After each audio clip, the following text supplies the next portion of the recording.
This video is not about resolutions. This video is about a greater depth to yourself, a glance at how to ease into wholeness, because that's all any of us are really wanting to do, and how sometimes we miss some of the clues or some of the breadcrumbs along the trail that could help us to get into that place that just feels more of what we want, more of the calm, more of the peaceful, or more of the richness, more of the health, whatever it might be for you, or maybe a combination of all of those things. Good morning and welcome to the Sunday Soother.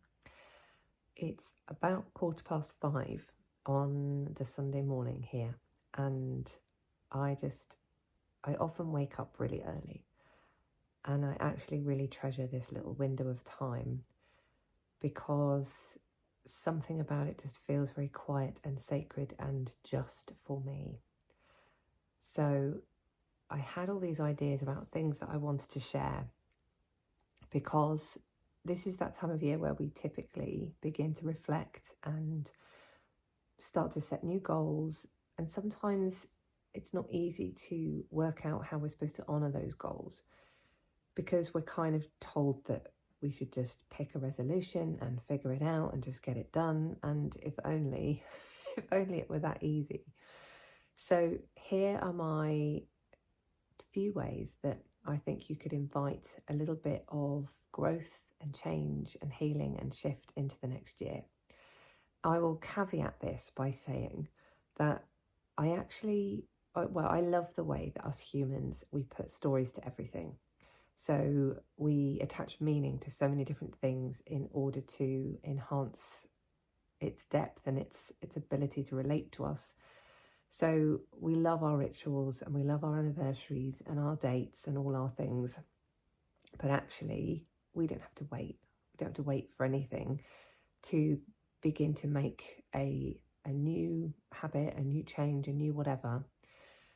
This video is not about resolutions. This video is about a greater depth to yourself, a glance at how to ease into wholeness, because that's all any of us are really wanting to do. And how sometimes we miss some of the clues or some of the breadcrumbs along the trail that could help us to get into that place that just feels more of what we want, more of the calm, more of the peaceful, or more of the richness, more of the health, whatever it might be for you, or maybe a combination of all of those things. So the first thing is think of everything as a whole, break down the parts, and just do one tiny piece of it. So say, for example, you're looking to do something quite practical, something quite tangible, get your house organized, make yourself feel like there's a bit more order, you want to declutter, you want to clean, whatever it might be. If that's something that doesn't come easily to you, don't think that you have to do the whole house and you have to achieve the whole thing before you can get a little piece of the feeling and start to be that person who does those things, who moves into those things. Just pick the tiniest little bit to start with. Declutter a drawer, or work on one room in your house, one area of your life. It doesn't have to be anything specifically tangible like your home. It might be that you're working on your body. And in which case, if you want to become more fit, become more healthy, become more well, pick maybe one meal of a day that you're going to work on improving and getting into a new habit with, or adding in something new rather than taking something away. So it's less about deprivation and more about enrichment.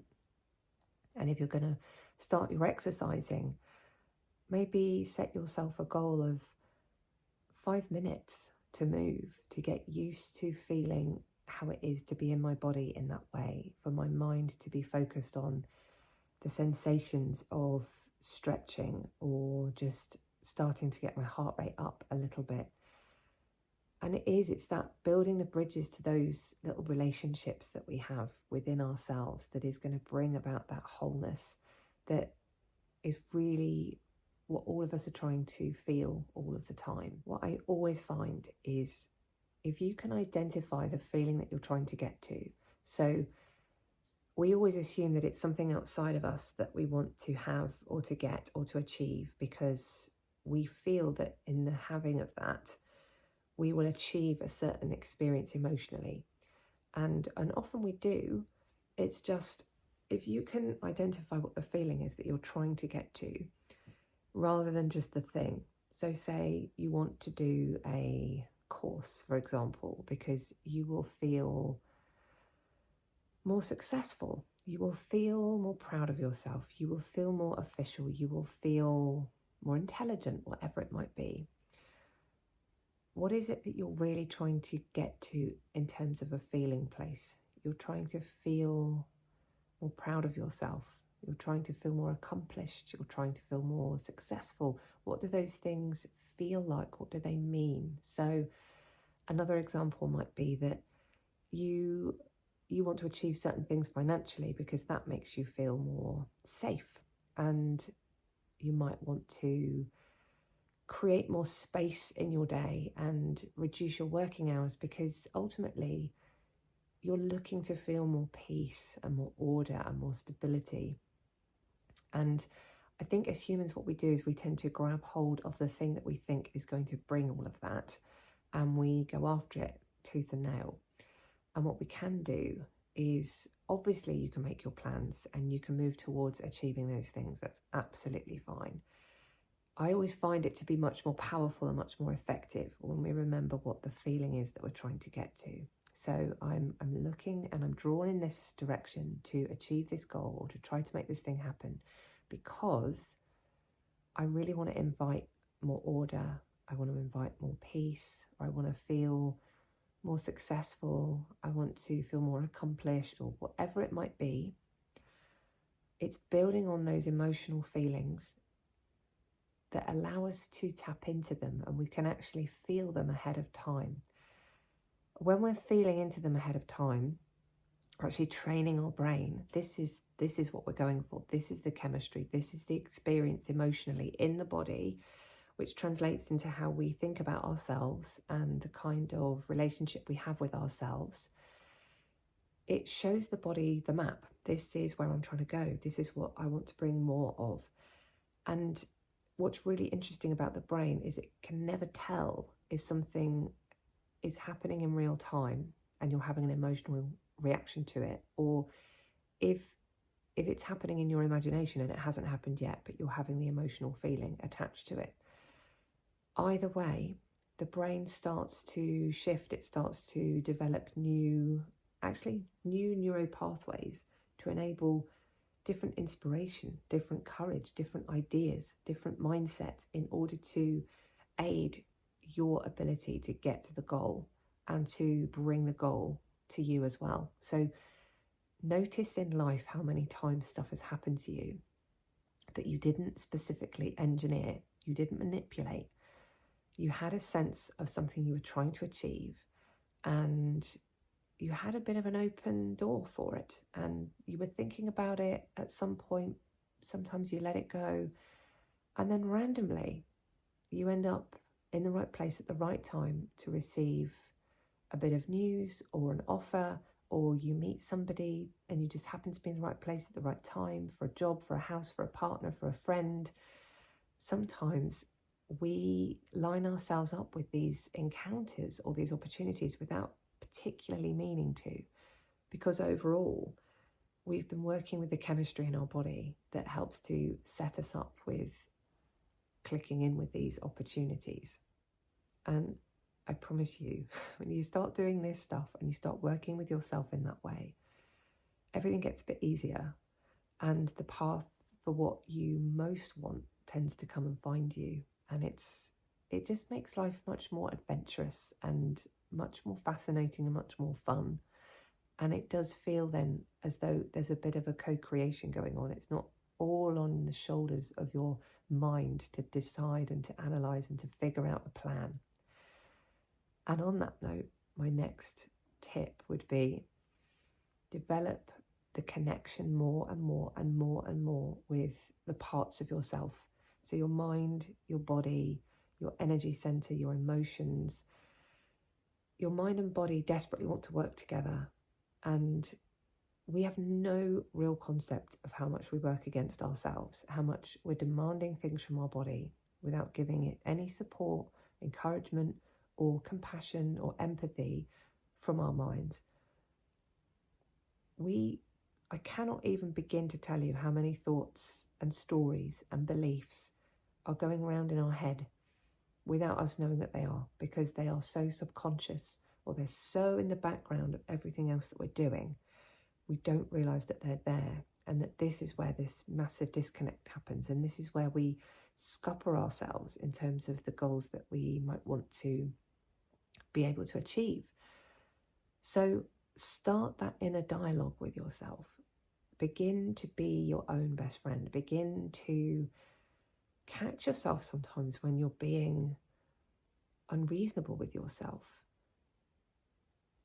Treat your body like this amazing vessel that you want to tend to and take care of and look after, and begin to notice where you're telling yourself stories about things that might not be necessarily helpful to you or might not necessarily be true. I know in the past I've certainly had situations where I've, say for example, thought to myself, I'll do that thing because I deserve that, because it's been a really hard day, or I don't know, just we tell ourselves these stories about why we can justify doing things that actually don't necessarily help us, aren't necessarily treats for our body. It's really weird, this kind of relationship that we have with ourselves, where we're telling ourselves, for example, I'm going to have this chocolate. And I'm not saying don't have chocolate, and I'm not saying I don't have chocolate. What's interesting is the difference between choosing to have some chocolate because you're admitting to yourself, I would really like to give to myself the opportunity to sit and enjoy the sensation that I enjoy from having chocolate, and I'm going to give myself this moment and fully embrace it and get on board with it, versus I'm going to tell myself a story about why it's okay to have the chocolate and that it's a treat for the whole of me because of some difficulty that I'm having today. And without listening to the strain the body might already be under, I'm just going to blindly have the chocolate and slightly dissociate. And then the body is going, I'm already quite stressed today trying to deal with certain things. And now you've given me this chocolate, which I'm now going to have to break down and digest. And I'm going to have to send out a load of insulin into the bloodstream. I'm going to have to deal with that. It's not really a treat, but thanks. So yeah, I think it's not about cutting things out or stopping things, depriving ourselves. And I mean, food is just one example. It's just, there's something to be said for having that inner dialogue with ourselves a little bit more and a little bit more. What's going on with you today? How are you? What do you need? What might really help to restore you or realign you or balance you or support you? And I think sometimes we hide from our own heads a bit. We don't really want to go there. We don't really want to explore. We use our emotions as things to submerge us. And that brings me into that next point of try to get accomplished wherever you can, of recognizing that you're in the symptom of an emotion and sit next to it. Don't be drowning in it. Don't be the emotion. Don't be, I'm this, I'm that. I'm experiencing this emotion in this moment. I wonder what's happening for me. I wonder what the signals are. I wonder what my body's trying to tell me. I wonder what the message is from my amazing intuition that my body is trying to get my attention with this overwhelm or this anxiety or this depression or this agitation. And we so often we ride it along and we get in it and we are it, rather than, can we imagine the emotion in the middle of the circle and we're sat on the outside looking in and we're just thinking, right, let's take stock. How am I feeling? Why am I feeling it? What's going on? And you might get an answer there and then, or it might be that it comes later, but it's that dialogue and that compassion and that opening up the conversation within yourself that opens new doors, new ways of doing things, new ways of being. And it's extraordinary how you come to take responsibility for your own actions at that point, and you call yourself out, you soothe yourself, you take care of yourself, you manage to get things as a messenger for yourself. You know, your body's telling you stuff and you're like, okay, I guess I need to make this different arrangement today, or I guess I need to promise myself something that I need for later. And I need to thank myself sometimes for the things that I do for myself. I personally do a lot of self-chat, especially in the car, checking in. How you doing, body? Okay, I'm feeling this, I'm noticing that. I'm really sorry. Really feel like I've pushed you too hard this week, or I really feel like I haven't given you enough of the sleep or enough of the movement or whatever it might be. Not to berate, but just to acknowledge, say, right, it is on my radar. And what I'm thinking is, how about you and we get up tomorrow and we do a really nice bit of time doing some movement, doing some stretches. And I think you're giving me the sign that you'd really like some clean, easy food to digest tomorrow, so I can fix that up for us. You know, it's that little bit of a sense of being part of your own team. So yeah, I think let's maybe take a new approach. We don't have to set these really big, fat looking goals that are then really difficult to approach, really hard to break down into, and suggest that we're not good enough, that we're already a bit broken. It's not that we are. It's that we're on an adventure and we are curious and we have intrigue and we are fascinated to grow and to develop and to play and get adventurous and to deepen the friendship that we have with ourselves, to deepen the connection with our own bodies, with our intuition, with our emotions, and just start to allow ourselves to potentially tap into something that's a bit more magical. And actually, why would we not? Why would we just assume that life is so random and it just happens to us and we just have to go for it and hope for the best and have this disconnection and displeasure from everything? We're never as trapped in our lives as we think we are. And if we feel like we are, just don't forget to ask for help. Just literally ask your own mind, body, universe, energy. I don't know what to do with this. I need some help to find my way through this, to find my way out of it. I would like to invite something that brings more ease to this situation or more direction. Don't forget to surrender a little bit where you can. It's totally off the scale bizarre how your mind can then be open to finding those answers, finding those suggestions, finding that next place to go, that next thing to explore, that next answer that you're looking for. And I genuinely think that following these sorts of guidelines really brings us into this wholeness, which is absolutely what I think 2026 is all about. 2025, and again, I'm putting it into blocks because we like to do that because it helps us to organize things. But I mean, really, time, it all overlaps and it all shifts, and anything can start or finish at any time. 2025 does seem to have brought a section of energy and time and momentum that has been breaking things down a lot for lots of people. Lots of stuff coming to a head, becoming more of what it was before, more of an illness, more of a problem, more of a situation that has almost forced our hand to let it go, or to change it, to establish a new direction, or to orchestrate some healing. And 2026, for me, feels like it's starting to bring in this subtlety of integration, weaving in the things that we want to feel into every moment of the day, so we don't have to wait and section everything off. We don't have to wait until this point to relax. We don't have to do this and then be able to go and have fun. We don't have to do all this stuff and then have a little bit of peace and quiet. It's how can I bring those things into the activities that I'm already doing? How can I do this thing that I don't really want to do and make it a bit gentler on myself, or make it a bit more fun, or change my mindset and my attitude towards it so that I get a different experience in the doing of it? all of those things deepen our integration and our sense of a whole unit and all these parts working together. So yeah, don't wait for stuff. Just go out and find those feelings in anything that you can do right now, today, in this moment. And I hope that those tips were helpful. I'm just sending everybody so much love for this end of this year and into the next year. And it's exciting to think what might be ahead. And yeah, so this is signing off from me. I'm Lucy. I work in intuitive therapies, and this is my little creation with the lovely Rachel.